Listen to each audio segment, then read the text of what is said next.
आध्यात्मिक साहित्याचा खजिना सॉनिक ऑक्टेव्ह श्रद्धा ॲपवर उपलब्ध। ॲप डाउनलोड लिंकसाठी डिस्क्रिप्शन पहा। नमस्कार।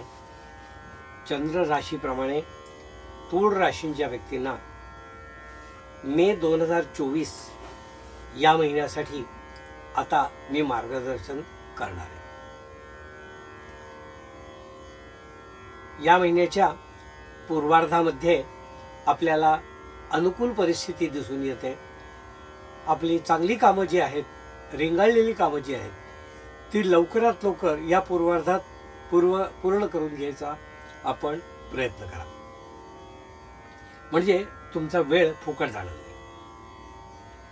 तूळ राशींच्या व्यक्तींनी स्वतः प्रकृतीबद्दल विशेष काळजी घ्यावी।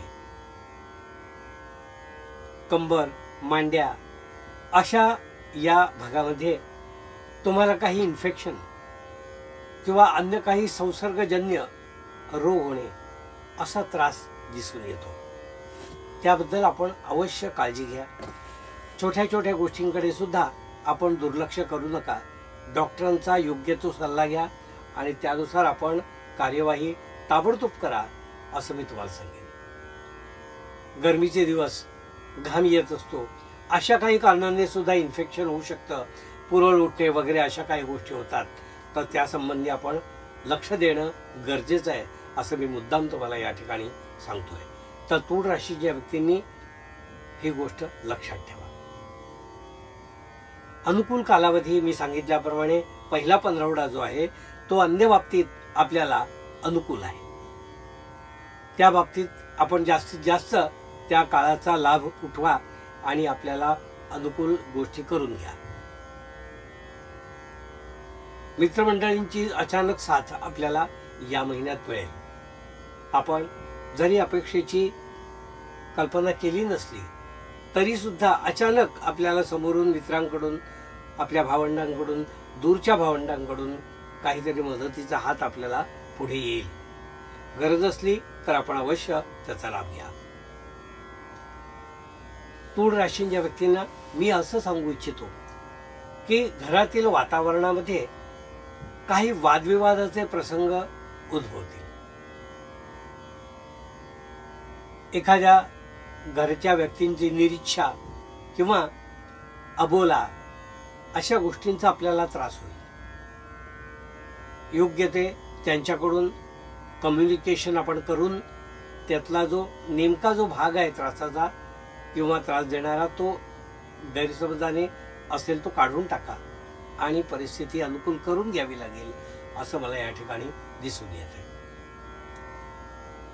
तूळ राशीच्या व्यक्तींना मी असं सांगू इच्छितो की या महिन्यामध्ये हितशत्रू जे आहेत ते हितशत्रू बळावतील। म्हणजे आपल्याला कळणारच नाही की आपले हितशत्रू आपल्याला त्रास देऊ शकतात किंवा त्यांची केवळ बत्तीशी आपल्याला त्रासदायक होऊ शकते। असे काही अनुभव या महिन्यात तुम्हाला येतील। त्यावेळी आपण योग्य ती काळजी घ्या किंवा सतर्क राहा असंच मी तुम्हाला या ठिकाणी सांगेन। तूळ राशीच्या व्यक्तींना मी असं सांगू इच्छितो की या महिन्यामध्ये दीर्घकालीन ज्या काही आपल्या योजना आहेत घरातल्यासाठी किंवा घरच्या मंडळींसाठी, त्या पूर्ण करायचा योग आता या महिन्यात दिसून येतोय। म्हणजे तुम्ही त्यांना मागे कधी सांगितलं असेल की ठीक आहे आपण काही दिवसांनी ही गोष्ट बघूया किंवा आणायचं कसं काय ते बघूया, तर अचानक ते तुम्हाला काम करावं लागेल या महिन्यात आणि तो तुम्ही करू शकता। तुमच्याकडे तसे पैसेही असतील आणि त्यामुळे ते करू शकता। प्रलंबित राहिलेलं एखादं काम जे आहे ते झाल्यामुळे घरातील वातावरण, उत्साह सुद्धा वाढलेला तुम्हाला कळून येईल।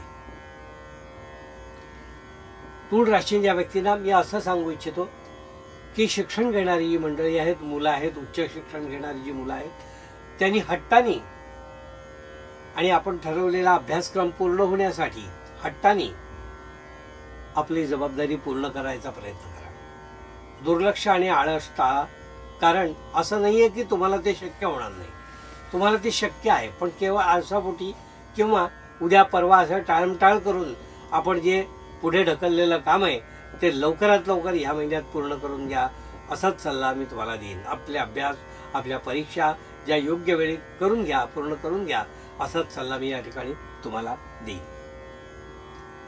उद्योगधंदा करणारे जे व्यक्ती आहेत त्यांनी या महिन्यामध्ये खूप मोठी उलाढाल करण्याचा प्रयत्न करू नका, कारण त्यामध्ये पैसे गुंतले जातील, अडकले जातील आणि त्याची नाहक पीडा किंवा त्रास तुम्हाला होऊ शकतो.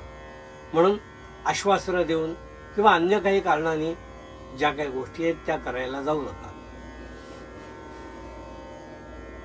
नोकरीत जे बदली किंवा बदल करू इच्छित आहेत त्यांनी या महिन्यापासून प्रयत्न हळूहळू सुरू करा, की जेणेकरून पुढच्या 2 ते 3 महिन्यामध्ये तुम्हाला हे यश यायला दिसेल किंवा यायला लागेल, असं मी या ठिकाणी सांगू इच्छितो.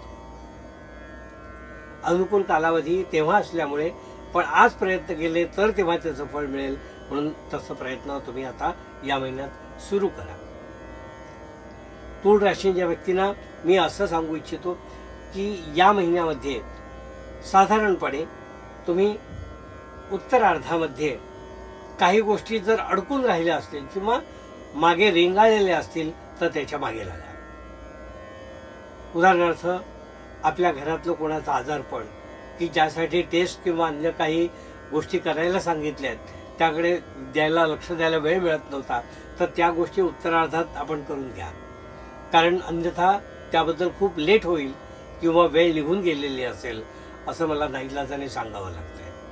म्हणून अशा गोष्टी आपण टाळू नका, वेळच्या वेळी त्या करा आणि त्या उत्तरार्धाच्या पेक्षा पुढे तर जाऊच देऊ नका, कारण प्रकृती हे खूप आवश्यक गोष्ट आहे. ती प्रकृती ठीकठाक असणं खूप गरजेचं आहे.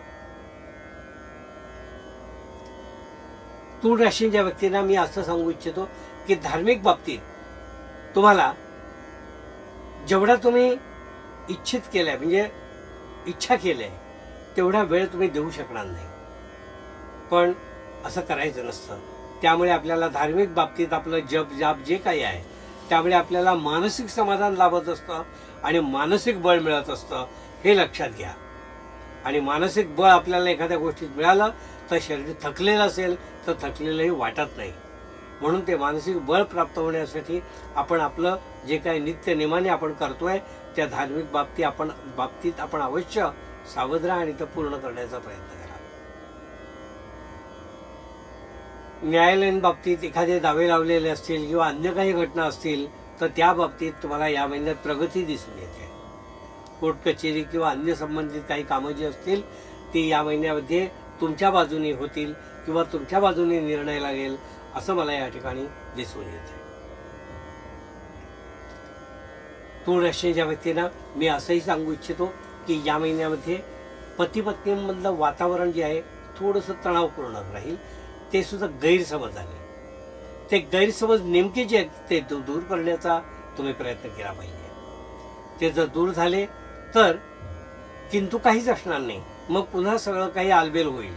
पण ते गैरसमज दूर करण्यासाठी प्रयत्न तुम्ही इनिशिएटिव्ह घेऊन केला पाहिजे असं मला या ठिकाणी दिसून येत आहे, कारण अन्यथा उगाचच तो अविश्वास मनामध्ये वाढत जाईल असं दिसून येतं. हे होतं तूळ राशीच्या व्यक्तींना मार्गदर्शन.